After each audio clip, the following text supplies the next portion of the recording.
The Guild is Maximum Lawyers' community of legal entrepreneurs who are taking their businesses and lives to the next level.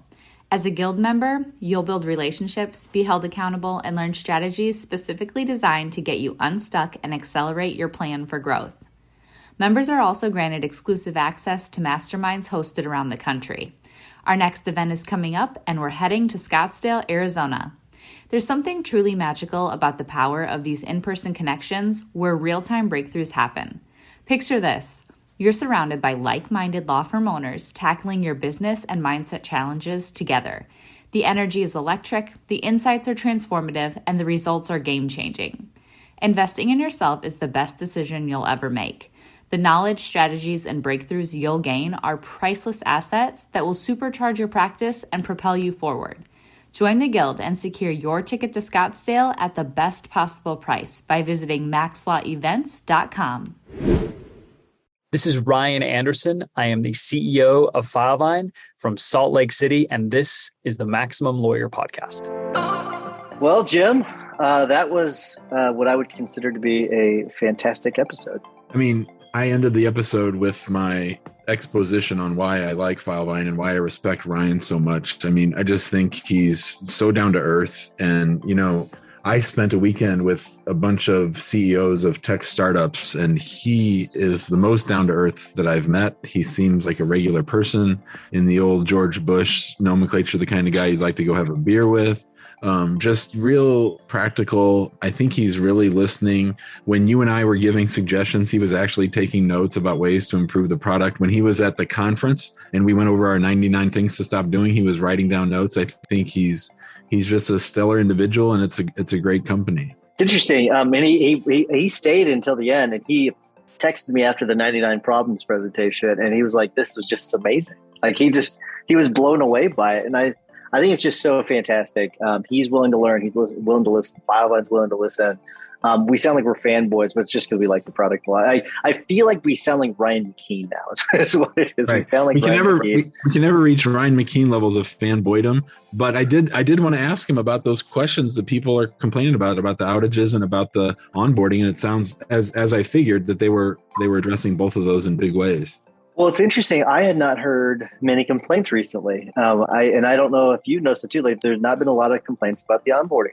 And I figured they had figured something out, and it sounds like they have. So enjoy the episode, everyone. Listen to it for the business advice. It is so good. Hope you enjoy it. Run your law firm the right way. This is the Maximum Lawyer Podcast. Your hosts, Jim Hacking and Tyson Mutrux. Let's partner up and maximize your firm. Welcome to the show. Welcome back to the Maximum Lawyer Podcast. I'm Jim Hacking. And I'm Tyson Mutrux. What's up, Jimmy? Well, Tyson, I can't think of a better way to end our day of recording multiple podcasts, especially a week after seeing him on stage. Our guest today is the one and only Ryan Anderson of Filevine. Ryan, how are you, sir? I'm good. Nice to see you both, Jim and Tyson. So, Ryan, I enjoyed Max LawCon, by the way. It was fantastic. And I had some great barbecue at a restaurant just outside the hotel. I'm trying to remember the name of it. Hickson, maybe? Could that be right? Something like that. Anyway, it was fantastic. Awesome. Yeah. Nice. Well, I'll tell you, it would not be amazing without Filevine. So thank you for the sponsorship of Filevine. It's what made it happen. So really, really appreciate it. But so we've had you on a few times now, but I guess will you tell people who you are if they don't know who you are already? Yeah. So I am the CEO of Filevine. I have been doing this job for a little over 7 years now. We launched in March of 2015. Before that, I practiced law, mostly personal injury, predominantly personal injury, although I did do some class action labor law work, specifically around like misclassification cases, and built Filevine right out of my need to kind of run my firm better. And so that's where it came from. But after working on it for 18 months to 2 years, decided, hey, I think my friends seem to like this thing and it seems to work well for me. And so I decided to make a go of it. And I've been doing this full time now for several years. Earlier today, Tyson and I were talking, and he was trying to get his mind around the idea of either stopping practice law and focusing more on his firm versus, going all in on being the litigator. I can't imagine running a law firm and starting a piece of software. But what advice do you have for Tyson and the other people in the guild and the overall big group who are wondering, how do I juggle and how do I decide? Oh, well, for sure, I couldn't do it without partners, Tyson. There's, the firm has long since been taken over by great partners who are partners of mine and have made it work. There's a lot of folks over there, but yeah, I mean, it can't be done solo. There's no question about that. So it's a large support group of people that help make something like that happen. I could start naming names, but it would be a very long list because the reality is it takes a lot of people who supported me in my journey. And so I would surround yourself with those kinds of people if you're trying to make that kind of a transition. And lastly, I would also say it's not easy.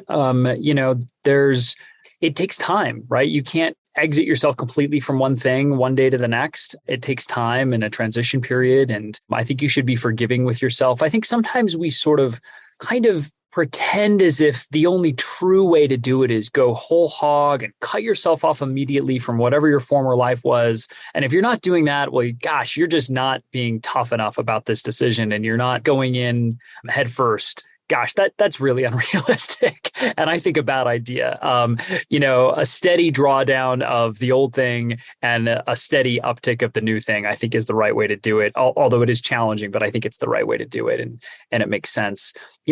Somebody asked me kind of, when did you feel comfortable leaving the practice of law?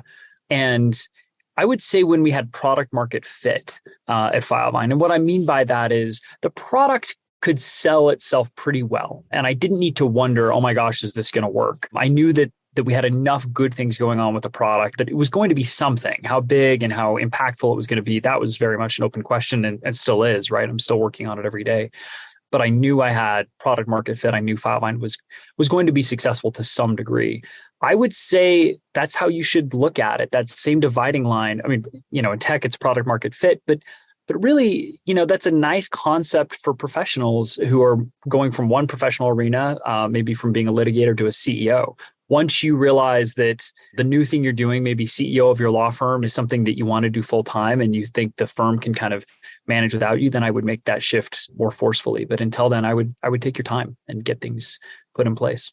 So at MaxLawCon 2021, you spoke about building a rock star executive team. And as soon as you did it, I latched onto it. And you just mentioned like the partners with your old law firm. Yeah. Would you say you built the law firm the same way that you built Filevine with the executive team built out? Or do you think that that's different? Do you think you should do it in a different manner? I think it's quite a bit different. If I'm being honest. There are some really important similarities between law firms and businesses that I think lawyers often overlook and to their detriment. And I think MaxLawCon is really good at pointing those out. But we should be honest and clear-eyed about some of the differences, which are pretty significant. At a law firm, a very large part of the value comes from the people who are actually doing the work and working the cases.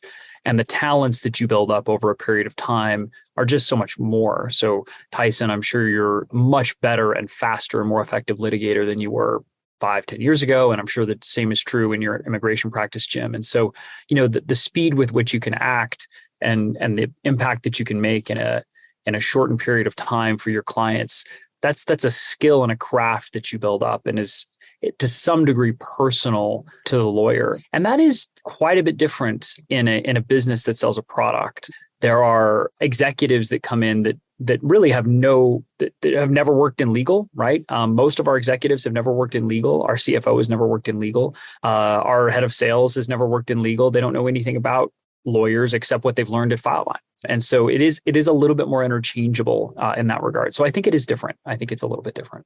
Last year when I went to LegalX, I was quite surprised and really excited about the fact that you guys were making lots of changes to the software and that the changes that you were making were in response to feedback from customers of Filevine. Specifically, I'm thinking about the drag and drop with the documents, which our team just loves. But there were a bunch of things that I know you guys listened and then fixed. And a lot of times software companies don't always do that. And I want to ask you about two things that we hear about a lot. And, you're not going to find many fans of Filevine more than us, but the two things that are on people's radar right now, and I asked my team saying I was going to be talking to you on the podcast. Yeah. One is the sort of outages that we've been seeing with the software. And then the other one, the real one, is the onboarding, how long it's taking to get people on. People love the product. People are dying to use it. And then it just takes a really long time to get them onto the platform. And what are you guys doing to help fix those things? Yeah, let's start with the outages. Certainly, those are just foundational. And if we can't deliver a stable, reliable product to our customers, then we're failing sort of job one. And so that's a very big deal to me. So I'll just tell you what we're doing to address it. But for context, Filevine has something on the order of over 99% uptime in a year. Now, when we're out in the middle of the day on a Wednesday for an hour, which I think happened several weeks ago, it sure doesn't feel like that, right? So, I completely understand it during peak hours to be down is just going to feel absolutely awful. If it makes you feel any better, it feels awful to 100% of the people here during that time, and everyone kind of can't breathe until that gets fixed.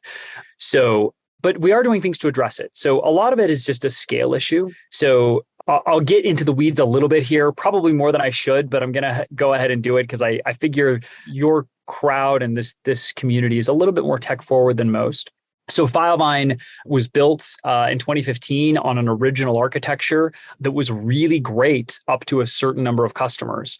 And as we continue to grow, there are definitely different ways we would have built the architecture. And for customers that have come on board in the last year or two, definitely the last 18 months, they're on new architecture. And to be perfectly candid, that architecture is more reliable and faster. But the old architecture still houses the vast majority of our customer base. All new customers are going onto the new architecture, and it's just in a much better place.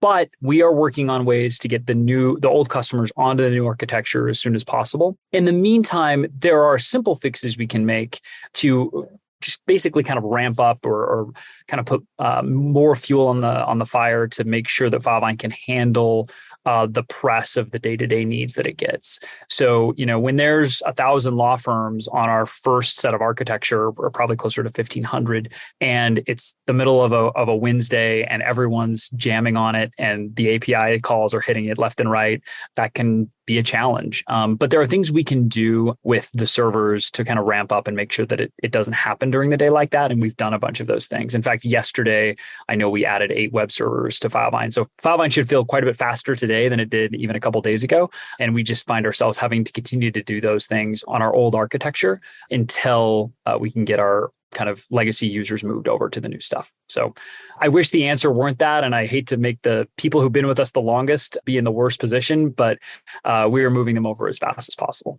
Well, it's all good. And, when we had that outage on that Wednesday, we got everybody onto Zoom and we did a Piano Man sing around. So it was a lot of fun. Try to make it fun. Good. Ryan, what about the onboarding? Yeah. So we actually have pretty significant thing to discuss on that front. And by the way, your listeners probably already know this about you, but this was not planned. Like I didn't know you guys were going to ask me this question. Sorry. I'm sorry for throwing it at you. I knew you could handle it. No. I'm just trying to, what I'm about to say is actually a pretty significant thing. And so, your community is going to hear it first, as they often do. So about 6 months ago, Filevine made the strategic decision to onboard fewer and fewer of our customers ourselves, and instead utilize partners throughout the legal tech community to do that onboarding. And gosh, the response has been just through the roof of partners who've decided to do that. So there's companies all over the country now that do this for us. There's a company called Bespokian. I'm going to miss some, but Vintegrate, Vine Skills, Encore Tech, Legal Devs. I'm hoping I'm hitting all the ones that currently do them. Fuel Digital. Anyway, there's a Red Pepper is another. So the ones who didn't get named are going to be mad at me. But there's several of these companies that are now taking on the work of onboarding our customers, because the reality is we just can't hire enough people to do it ourselves. It's just, it would be physically impossible. Filevine would have to have 3 times the number of implementers that we have today. That'd be 4/5 of the company in numbers. And so it just doesn't make sense. So instead of training individual people to implement customers, what we do now is train partners to implement customers. And what we found is that is working a lot better for a bunch of reasons. Our business is building software. That's what we do every single day. That's what we're committed to doing. That's what I think about. I can tell you, and I think most people sort of know this about me, but I think about Filevine all the time. to a degree that is probably unhealthy. And mostly what I'm thinking about is how can we make it better? And then we've gotten really good at making good software, but we're not nearly as good at being sort of IT folks who help people set up software. And that's just not our business model. So if you were to buy Filevine today, you would not get implemented by Filevine. You would get implemented by a Filevine partner that you choose. And we've noticed significant increases in sort of the customer happiness through that journey with partners. So really excited to kind of let the world know that. We've never really announced it, but that's what we've been doing. So to give you a sense, last month, I think the large majority of our deals were sort of larger scales, what we'd consider a mid-market or an enterprise size law firm, the majority of those all signed up to be implemented by partners. So that's how it's mostly happening now. I mean, it's a brilliant idea. It's something that Infusionsoft, Jim and I are really familiar with how they onboarded people. And I don't know if they're still doing it that way, but they relied heavily on partners, and that's how they onboarded people, was through partners. So I think it's a brilliant idea. My question is actually similar to that. You made a big announcement over last week at the conference, which was pretty awesome. I'll let you say what that is in a second, but the question is more about the R&D part of things. I mean, you all are constantly developing new ideas, and you're constantly changing. It's really interesting I'd mentioned to you a long time ago, and I'm not saying that you did it because I asked you, but I'd asked you a while ago about like a button where you could copy the address right inside the contact card. And that exists now. And I don't know if you did it because of the feedback from people, or you all just did it because you knew it was something that was necessary. But it's really interesting to see how you all constantly, you get feedback and then you implement these things. I'm sure that you get a lot of terrible ideas too. So how do you maintain that constant like philosophy of developing the product, making it better? Because you can look at, I'm not going to mention them, there are softwares out there that look the exact same way they did 10 years ago. Like it is with minor tweaks to it, right? It's kind of crazy how they never develop and it just stays the same. So how do you maintain that? Because that is not an easy thing to maintain. Oh my gosh. So first, I appreciate you saying that. And actually, Tyson, I think I remember you telling me that. And I do think it may well have come from me because, I meet with the product team all the time. And I think it's actually quite likely that made its way from you to me and then into the product. Because I remember us. You're just saying that to make me feel good, but that's fine. No, I can tell you, there are definitely features I can point to where, a customer was very persuasive in what we should do when we did it. But let me just start by saying it's sort of counterintuitive. And this is something I had no idea before I started this journey. Software gets harder to build the more software you build. And it sort of makes sense when you think about it. If you build a feature, that first feature you build, you feel really great. You're like, man, this is really easy. I don't know why all software companies can't build a feature in a day or two, because you can go really fast on that first feature or two or three. But every feature you build has to work with every other feature you build. We had a customer we're actually going to release pretty soon. Gosh, I better not get ahead of my marketing team. But we're releasing an improvement that's not too significant, but I think everyone will really like here in the next week or two. And it came directly from a customer who really wanted it, and it made a bunch of sense to us. So we did it, and it's ready to go. And that customer's like, well, all you need is this little indication in this one area of Filevine. It should be easy. And you start saying, well, no, when you search, you're also going to want to see that indication. Like, oh, yeah. And then like, oh, hey, well, when you want to report, you're going to want to see it there too. Yeah, we'll want to see it there too. You're probably going to want to see it in Project Hub. Yeah, we'll want to see it in Project Hub. Well, how about like, the contact card? We want to see that. Oh, well, yeah, it's got to be in the contact card. And I mean, every time you kind of see it, like it permeates the system, almost everything you do. So these things are just way harder than I ever thought. And everything's got to work together. So software gets harder to build the more software you build. I'll say this too. You and Jim have a relentless focus on making yourselves and your firms better. And that was really evident at Max LawCon, which, by the way, was something like a religious experience at the end. Was just so cool. But everyone there was so eager to improve. And I think that's because they're owners. And I'm an owner. I own Filevine, and I care about it in the same way you all care about your law firms. And so a lot of that, I think, is founder drive. I think when you see these companies get purchased by PE shops, nothing wrong with that. But it's just hard for me to imagine that a private equity investor is going to bring the same level of passion and intensity to growth in that way, especially when they haven't experienced the problems that I've personally experienced. I'll also say this. We have when we announced our raise, there was some discussion on one of the on one of the blogs. I think it was either the Facebook group or maybe even your group. And somebody in the group said, I wonder how much of that raise is going to new salespeople. And, I try and stay away from these things. Obviously, that's probably not a good place for me to be.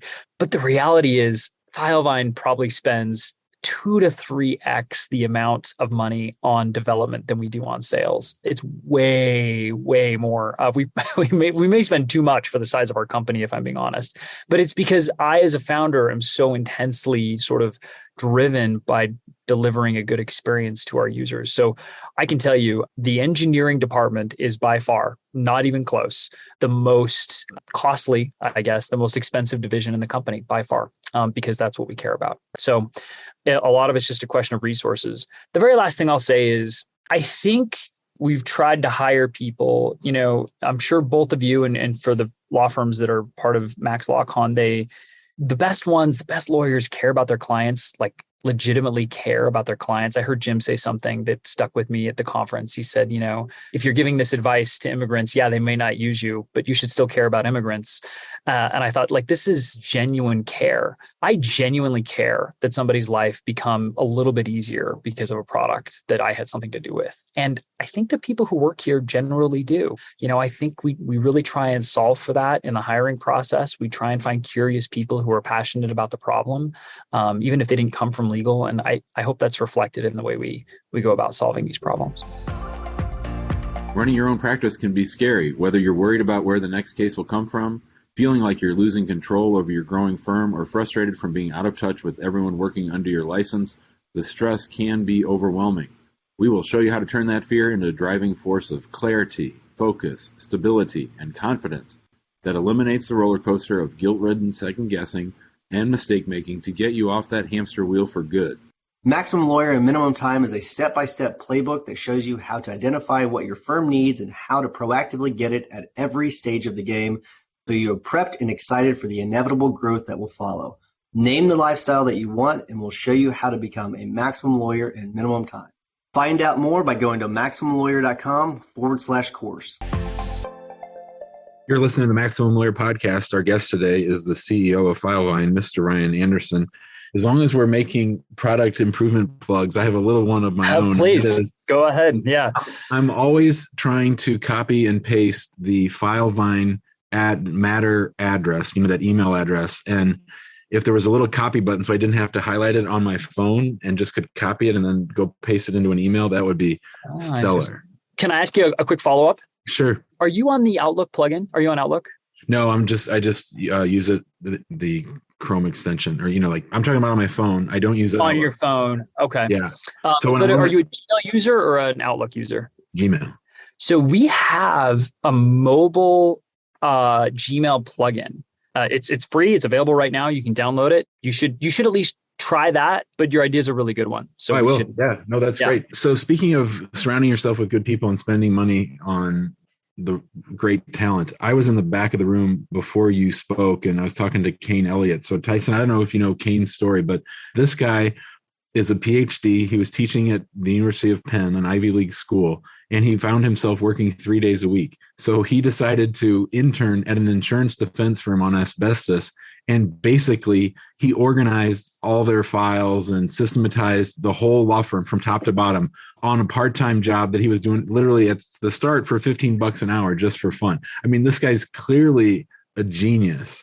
And I was talking to I introduced him to my son because my son's getting his degree in English and in computer science. And those two literally were talking over my head. And it was great. So, I mean, he's brilliant. So I know that you're bringing in really, really smart people. And so talk to us a little bit more about that, Ryan, if you would, about just surrounding yourself with people that just think differently. Yeah. So look, if I'm good at anything, we talked about this, I think I'm a pretty good recruiter, but also I have absolutely no problem with the idea that there are a lot of people in this world who are better than me at almost everything.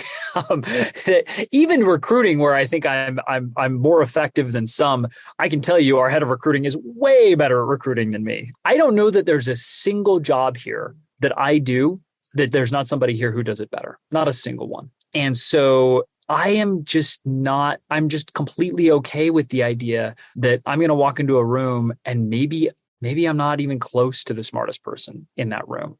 And, that can be scary for a lot of people, I think. I've definitely seen that where people say, gosh, are they going to outshine me, or are they going to, steal my clients or my customers, or are they going to steal my ideas, which is about the dumbest thing you can think. But that doesn't bother me at all. I just consider myself super lucky to be around really smart people and find myself just kind of doing what it takes to bring them in the door and gather them around me. Because first of all, it makes me so much better. I'm a much better person for being around people like Kane Elliott, and you're absolutely right about him. But I got a million things I can fix with myself. Everyone who knows me knows that. But ego about kind of bringing in people who are smarter than me and better than me in other areas, I don't think that's one of my issues. I think I'm pretty good at that. I love it. Jim, I want to give you a tip. So what will solve your issue with your phone thing, right? So if you will create a zap, so we have our files when they're created go into a new case phase. And then once it gets dragged into intake phase, we actually create a zap that takes that information, including that email address, and pushes it, creates a Gmail contact. And so we can actually just start on my phone. I can start typing we rename all of ours, client's first name, last name, and then at projects.filevine.com. So we just start typing in their name and it pops up automatically, so you don't have to copy anything. So just a great idea. A little workaround. All right. So we want to be respectful of your time, Ryan. Honestly, I could talk to you for like another hour and a half because I'm really enjoying this chat. Give a plug for Filevine. Like give us your best plug for Filevine, and then we'll start to wrap things up.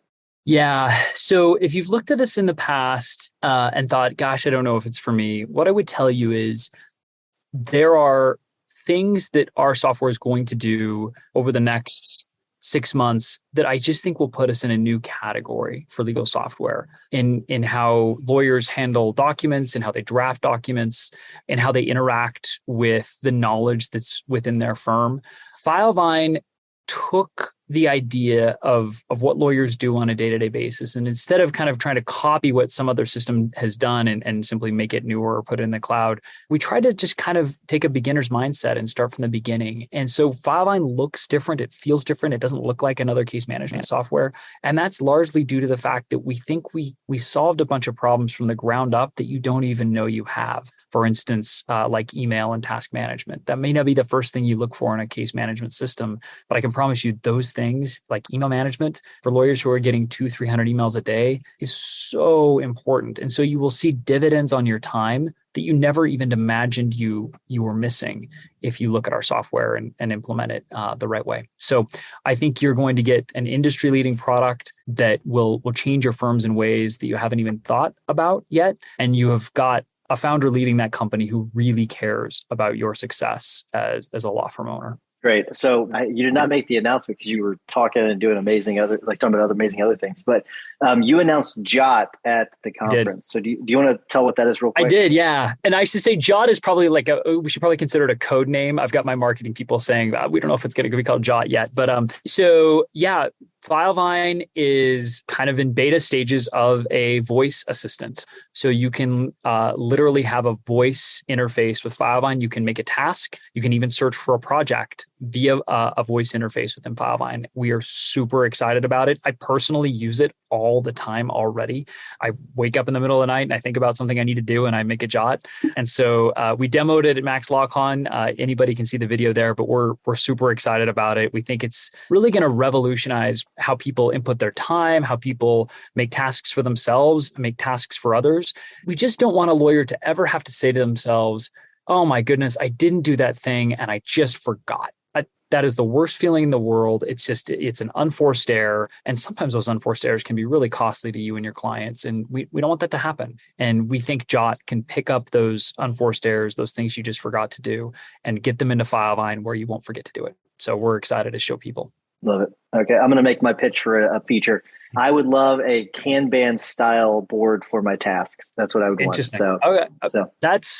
That is a popular request. I'm writing it down.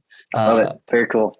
All right. While you're writing that down, I'm going to wrap things up. That way we can get you out of here. I want to remind everyone to go to the Facebook group. Listen, if you need a case management system, sign up for Filevine. I'm telling you, it is the best one out there. I have, because of Jim and I having this podcast, I've gotten to tour and visit and see the ins and outs of a lot of different products. It's the best in the market, bar none. But if you want to join us in the Facebook group, join us there. A lot of great people there talking about Filevine and other case management systems. If you want a more high-level conversation, join us in the Guild. Go to maxlawguild.com. And while you're listening to the rest of this episode, if you don't mind leaving us a 5-star review, we would greatly appreciate it. Jimbo, what's your hack of the week? Man, there are probably people listening to this podcast thinking that we're saying all these great things about Filevine because Ryan's on the show and because they sponsored the conference. That's actually not true. If I thought it was a shit product, I would say it was a shit product. I wouldn't take his money, but I would call it like I see it. And for those of you who don't know, Tyson and I started the Maximum Lawyer podcast with the goal of being Infusionsoft resellers. That's what we thought. We thought that lawyers could build their practice on Infusionsoft. And Infusionsoft was a piece of sales software that was really cool and had some really cool features, one of which looks a lot like the Filevine feed. That was one of the main things we loved about Infusionsoft, was that you could keep track of one case and all the notes and everybody could share them. That there wasn't other legal software that you could do that at the time. So we thought that we were going to start this podcast and we were going to convince all these lawyers to start using Infusionsoft to run their law firms. Well, guess what? We just picked the wrong software, right? We just picked the wrong software. We didn't know about Filevine at the time. I mean, it was sort of around the time that Filevine started. So we are honest brokers. We call it like we see it. And everything that we've said here, I mean, Filevine has changed the way that my law firm is run. And we have taken over other law firms that were using Google Sheets and storing everybody's documents in people's emails. So I've seen the real world effects of working with a really powerful piece of software. So take that for what you will. My hack of the week is a book. It's called Storytelling with Data. I got the audio version. It's on Audible, and it's about how you can tell your story and convey information to clients, especially, or to your team, all by using data in ways that are maybe not the way you're used to looking at data. Good stuff. That's great. Really good stuff. And I echo everything you just said about Filevine. Very good. Ryan, we always ask, and hopefully you know this by now, we've had you on a couple of times. We always ask for a tip or a hack of the week. Do you have a tip or a hack for us? I do. So I'm going to make a plug for fiction. There's a lot of great books on how to run your business. I am a reader of fiction. I find that fiction can tell me more about myself and the world than often a great self-help book can do. And I have got one that I have absolutely loved. I think it's a few years old. It's called The Overstory by Richard Powers. And it is basically a story about trees, but it is really, really good. And I have never looked at trees the same way since. It's a novel. It's a fiction novel, but boy, I just thought it was absolutely excellent. And I've quoted it to the team in many places, and I just think it's an incredibly well-written book. There's an impactful plot and narrative to it, but it also has quite a bit of science and intrigue around kind of nature and specifically the amazing trees that are all around us that we don't even notice every day. So that's my hack. That's cool. This is only somewhat related. So I'm going to mention this probably every podcast until the 75 days are up. But I started 75 hard. Now this is the 4th day, and Amy and I went on a walk at lunch because you have to do 2 45-minute workouts, and one of them has to be outside. So we went walking. She said, "Hey," she was kind of joking, like, "Hey, there was a magnolia tree." She said, "Hey, let's stop and smell the magnolia tree." And it smelled so. It's like one of those things. I don't think I've ever smelled the flower on a magnolia tree before, but they smell amazing, right? And it was just like this aha moment, like I should stop and pay attention to what I'm doing on a daily basis. Like, why have I never done this? So it made me think of that. So it's really cool. Yeah. And my tip is also related to 75 hard. So something I've been doing is you have to drink a gallon of water a day. And it sounds like so much water, and it really is not. It's actually easier than you think. But I can tell you, my body, I feel so much better by drinking water. Like it's amazing. Like it's a wake up call for like how dehydrated I've been over the last 39 years of my life. So I recommend try drinking a gallon of water a day. Just start early. And it's way easier than you might think. So that's my tip of the week. Gallon of water. So from 75 hard. Ryan, I am not just saying this. I promise. Promise you this is true. This is already one of my favorite episodes. It's really cool. The more I get to talk to you, the more I like you. The more I like Filevine. It is just it's really cool because like we started this 6 years ago, and like I met you probably maybe 4 years ago, 3-4 years ago, but seeing your growth has been really cool. Even from seeing you speak last year at Max LawCon, right? Like I could see the difference in your ability to speak. I think I even said to Jim, like, he must be getting speaking classes or something because he's really, really good. So it's really cool to watch you grow, watch Filevine grow. It's so great. So just thank you so much. Oh, thank you both. Love you guys in the community, and I'm so glad to be part of it. Thanks, Ryan. Good luck with the baby. Thanks for listening to the Maximum Lawyer Podcast. To stay in contact with your hosts and to access more content, go to MaximumLawyer.com. Have a great week and catch you next time.